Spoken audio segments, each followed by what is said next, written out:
अस्सलाम वालेकुम and very welcome back this channel. My dear students, आज की इस वीडियो में हम स्टॉक वैल्यूएशन के क्वेश्चन नंबर 8 एंड 9 को डिस्कस करेंगे, जो कि कांस्टेंट ग्रोथ मॉडल के क्वेश्चंस हैं। इसको गॉर्डन ग्रोथ मॉडल भी कहा जाता है। तो बिना अपनी इस वीडियो में टाइम को वेस्ट किए बिना अपने इन क्वेश्चंस को शुरू करते हैं। So let's begin.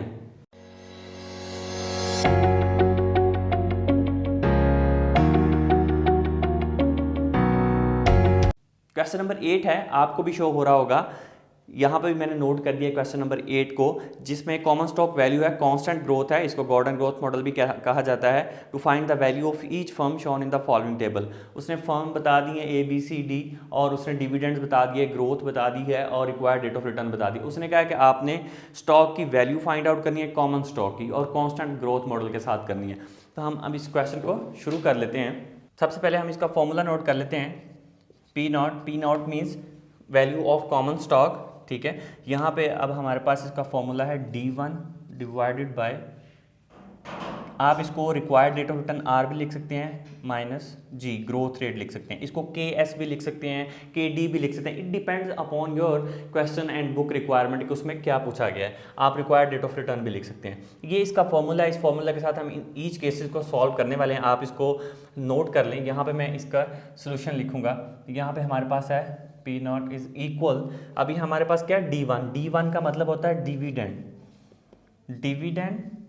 Of next year.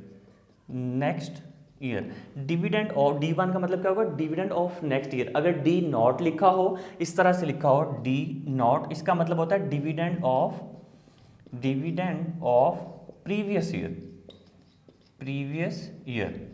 Previous year के डिविडेंड को हम D0 बोलते हैं, और D1 बोलते हैं डिविडेंड ऑफ नेक्स्ट ईयर। तो ये जो आपको क्वेश्चन में दिए गए हैं, ये D1 दिया गया है, डिविडेंड ऑफ नेक्स्ट ईयर दिया गया है। ठीक है, तो अभी हमने इसको, अगर नहीं गिवन होता, अगर यहाँ पे D0 होता, तो सबसे पहले हम D1 फाइंड आउट करते हैं। वो किस तरह से फाइंड आउट करेंगे, वो भी नेक्स्ट जब क्वेश्चन आएंगे वेरिएबल ग्रोथ के, तो उसमें आपको पता चल जाएगा। अभी हम यहाँ पे इसको सॉल्व कर लेते हैं। D1 आपके पास कितना है, 1.20 sorry, divided by required rate of return 13% है और ग्रोथ है 8%। तो 0.13 माइनस 0.08 आ जाएगा। तो आंसर आपके पास क्या आएगा इसको जब आप कैलकुलेट करेंगे तो आपके पास आंसर आएगा 24। देन ये केस हमारे पास सॉल्व हो गया। ये $24 कॉमन स्टॉक की वैल्यू आ गई है कांस्टेंट ग्रोथ मॉडल के साथ। सिंपल, आपने यही सॉल्व करना है। अभी ये बी है, बी वाली रिक्वायरमेंट को हम सॉल्व करेंगे, जिसमें हमारे पास है P0 is equal 4 divided by 0 point growth 15 minus 5 है ग्रोथ रेट 0.05। तो अभी हम यहाँ पे इसको सॉल्व करेंगे तो आपके पास जो वैल्यू आएगी वो आएगी $40 कांस्टेंट ग्रोथ मॉडल की केस पी की वैल्यू आ गई। सिंपल क्वेश्चन है बिल्कुल। और ये फिर सी है, हम P0 is equal 0.65 divided by required rate of return कितना है 9%, 0.09 माइनस 0.08 है ग्रोथ।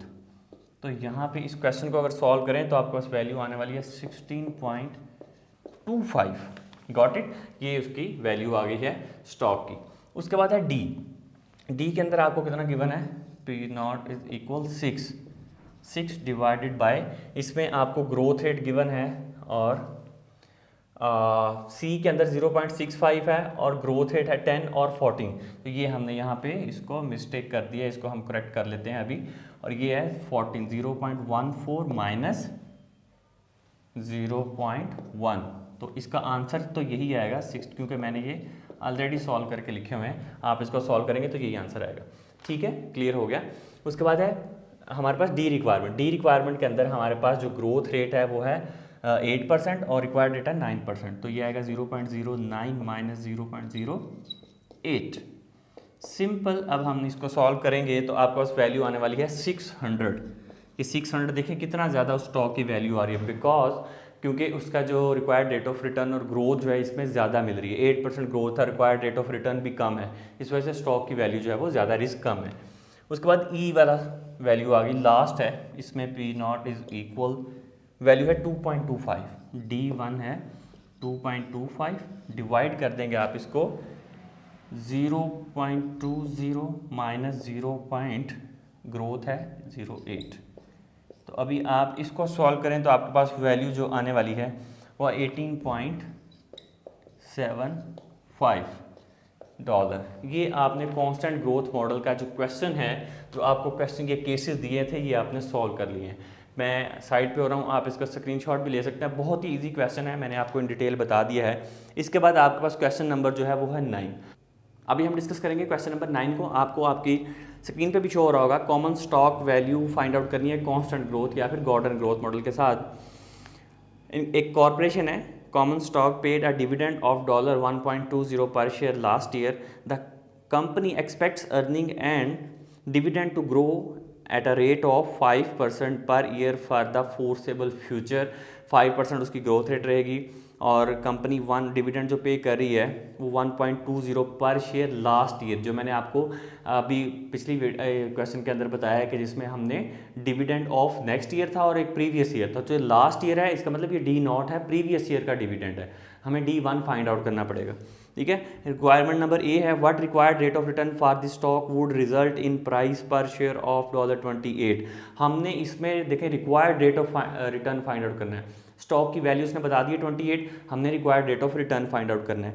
और सेकंड वाली में करना है, if MC Kraken expects both earning and dividend to grow at an annual rate of 10%, what required rate of return would result in a price per share of $28। अगर वो कहता है कि रिक्वायर्ड रेट ऑफ रिटर्न 10% हो जाए, जो है वो एनुअल ग्रोथ रेट जो है वो 10% हो जाए, तो तब रिक्वायर्ड रेट ऑफ रिटर्न कितना होगा।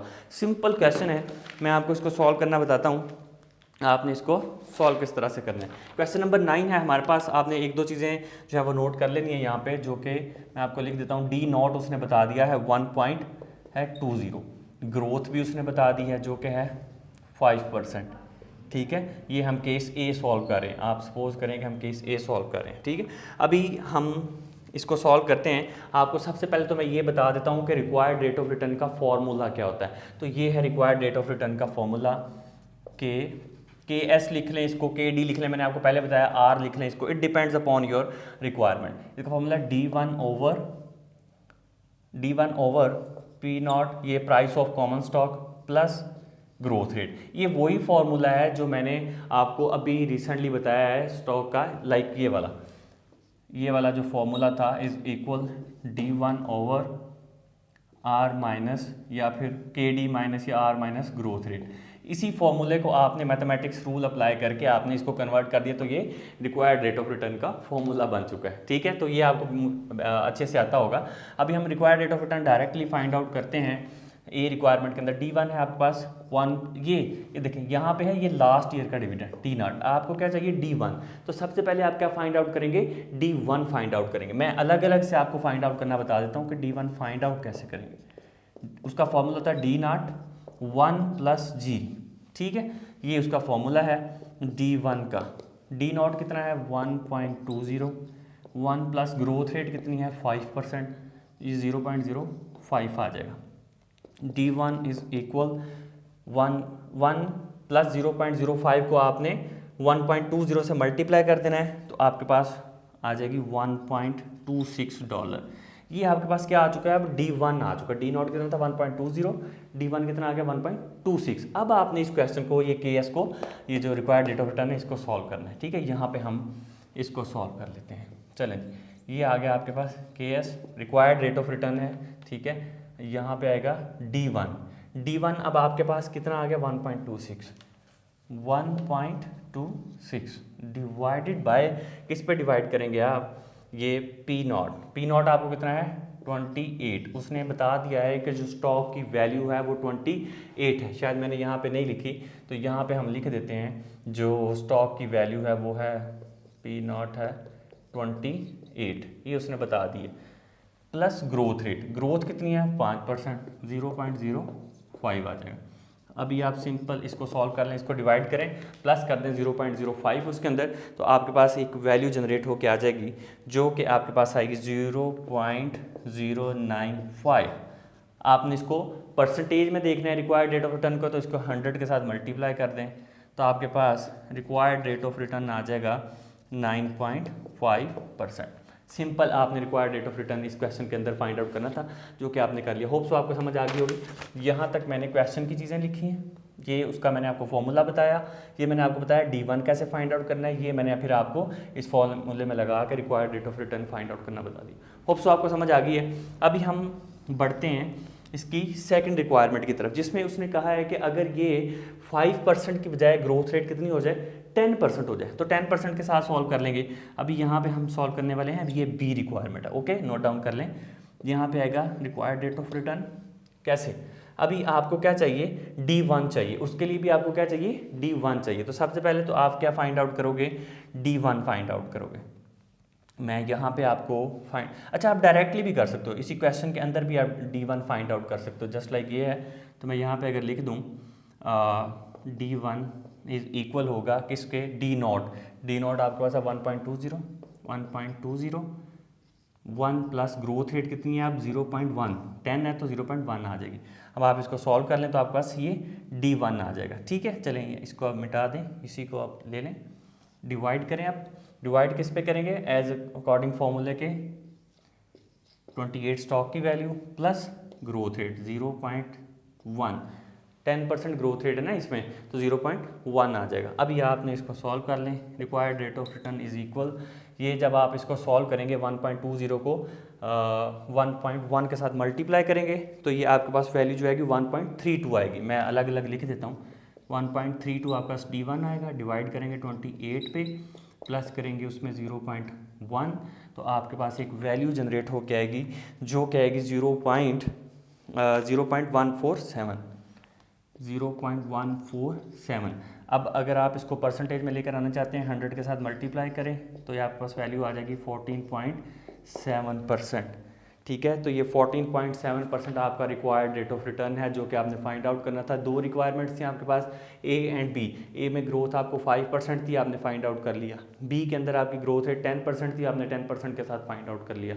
सिंपल क्वेश्चन है, कोई भी इसमें डिफिकल्टी नहीं है। कहीं पे आपको कोई भी कन्फ्यूजन है तो आप मुझे टेक्स्ट करके पूछ सकते हैं, इंस्टाग्राम पे पूछ सकते हैं। Thank you so much for watching this video. Next video के अंदर मैं आपको वेरिएबल ग्रोथ मॉडल करवाऊंगा।